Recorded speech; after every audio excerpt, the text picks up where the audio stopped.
Alright, so that was a short Wednesday now. I can't talk about the project right now, but I'll get back on track. Oh, yeah, okay, so today, Thursday, was going to be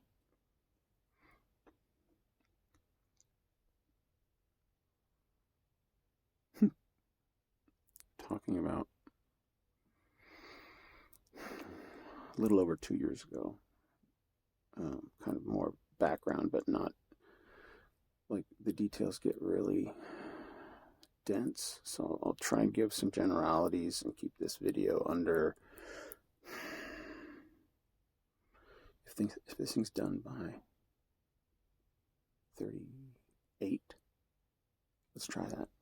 Do a shorter soundbite.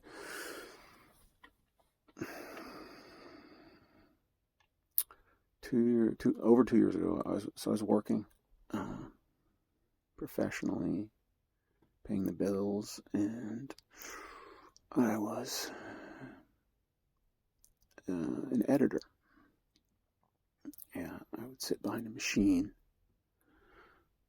with a script and cut together picture and sound. And I would tell stories.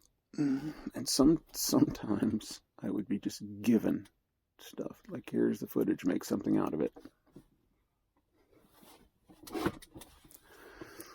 And when I did that, the customer really liked it.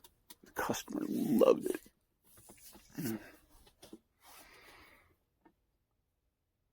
I even fought. Okay, we're going back a little further, but okay, so I've been doing editing for 2 decades. Less than that, but I'm in the second decade of that. Anyway,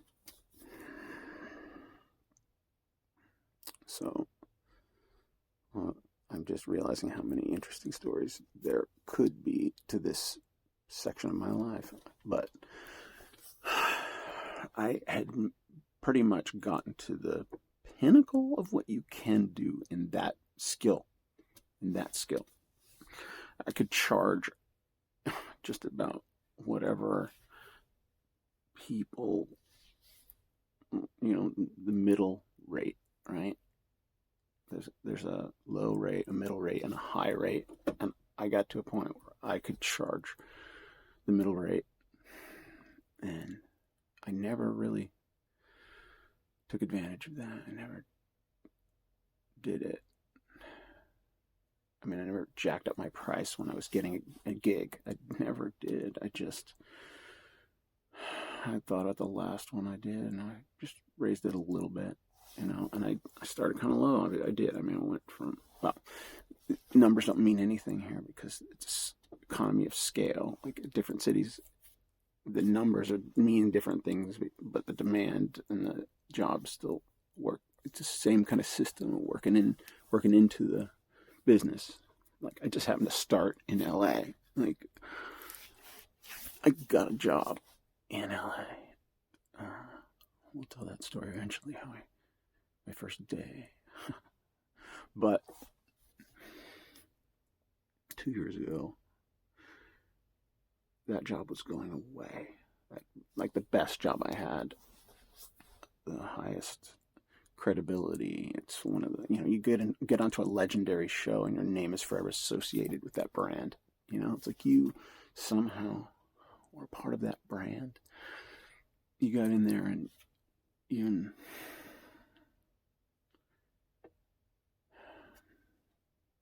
there's a story I will tell later about working there. That's a whole separate segment. But again, I'm just giving you big, broad pictures of what I've been doing the last 2 years, 2.5 years. So I had been learned the skill of editing on 2 different platforms, Final Cut Pro and Avid.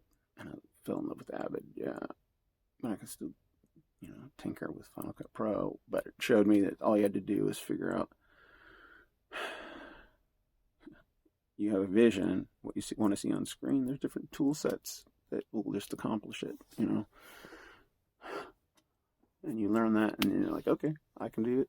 You know, I was able to figure out anything. If there's another platform, whatever, which I am also learning still. Like Premiere is new to me, but I'm doing stuff on it. Anyway, and the job I had was going away. I was in a good spot, and then the whole company changed. Not the company, well, it's like I was gonna get a really good promotion. It was right on that razor thin edge. I was about to get locked in. I had been a freelancer, and everybody thought I was just on staff already, and I was there every day. Everybody knew me. I was making the same rate as the guys, but I was still a freelancer, and it just evaporated. Poof. But I did have it, and that's the job. That's Hollywood. It's like everybody who works in this town is looking for the next gig, even if you've seen them 30 times in commercials or on TV. They're just trying to get their next payday. And then there's this other threshold of those who have all the money. This very small percentage in Hollywood. Everybody thinks Hollywood. Like I'm an award-winning producer. Okay. And that's just how it is.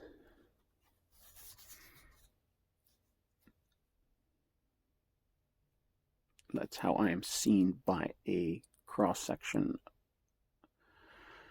That's the industry. Like in the industry, that's how I would be seen. Like if I ever came to some prominence for anything, I would be described as, award-winning TV producer, producer of entertainment news. Like, producer of entertainment news.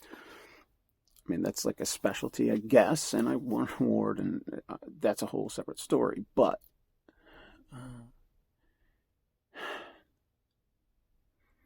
it's just something I went through. It's not like I was aiming for awards or anything. I was just like, I should do this. I should come. This is the thing that I've been wanting to do since I was 7.